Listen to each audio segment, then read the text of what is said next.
დღეს არის სამარცხვინო დღე. სამარცხვინო დღე საქართველოსთვის. სამარცხვინო დღე იმ დარბაზში იყო საქართველოს დროშა, საქართველოს გერბი და იუსტიციას ქანდაგება.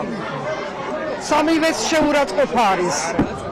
ჩვენთან ბევრს ლაპარაკობენ შეურაცხყოფაზე და ჯარიმებს აყენებენ. მაგრამ რეალურად დღეს არის შეურაცხყოფა თითო ადამიანის, რომელიც აქ დგას, თითო ადამიანის, რომელიც აქ არ დგას.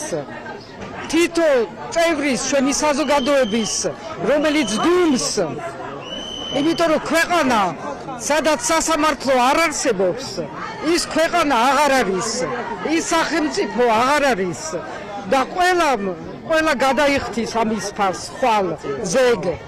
ის ადამიანები სწორედ, რომელიც დღეს ტაშს უკრავენ ასეთ სამარცხვინო გადაწყვეტილებას, ის მოსამართლე, ის პროკურორი, რომელიც იქ ხედან ამ დარბაზში და არ ვიცი რას ფიქრობენ, როგორი მომავალი ექნებათ მათ, მე ვიცი რა მომავალი ექნება მათედევიძეს.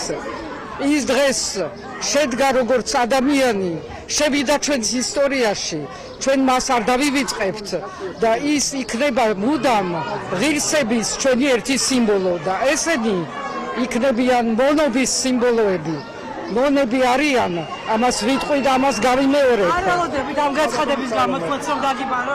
ამ საქმესთან დაკავშირებით და გადაწყვეტილებასთან დაკავშირებით დასაბუთება, რომელიც ჰქონდა მოსამართლეს რამდენად რელევანტური იყო და საერთოდ მას ნიშნავდა ეს გადაწყვეტილება.